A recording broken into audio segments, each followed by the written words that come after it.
Andrew Thompson here from Precision Market Trading. Today we're looking at BHP.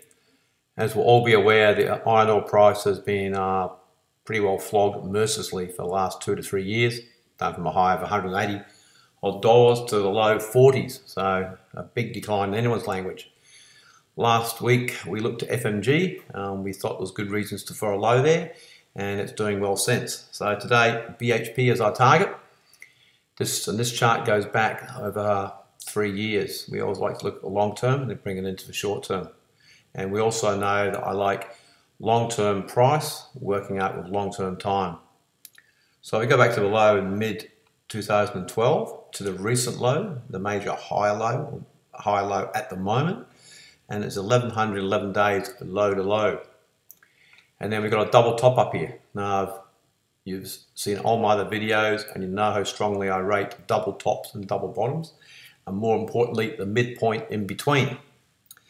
And the midpoint in between these two tops, the price of the midpoint was $11.12 down to the recent low price, which exactly squares up with 1111 days. So I have the time into this low and the price down from the midpoint of the two tops, giving me this low. So I've seen this happen many times before. This gives me great confidence that this is a low of note. You've also heard me talk many times about the circle, 360 degrees, trade, calendar, 365, I don't care, 360, 720, 730, I listen to them all. I see the circle come out too often and work too often to discount it. So from the first top, the left-hand top of the double top, is 360 traders into this low, so it's looking good. And also from the midpoint over here, you can see I've got 431 days.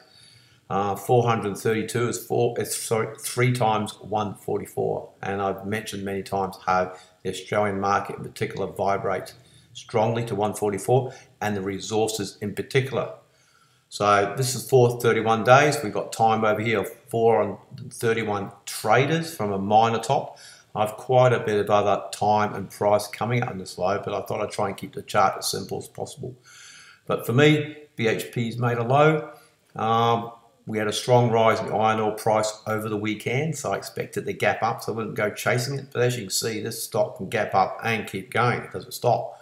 Gaps down, it gaps up again. It's very volatile these days. So I wouldn't be waiting, I wouldn't be chasing it too high. I'd try and get some sort of pullback, or maybe take a small position at higher levels and just see how we go. Anyway, I'll talk to you soon. Goodbye.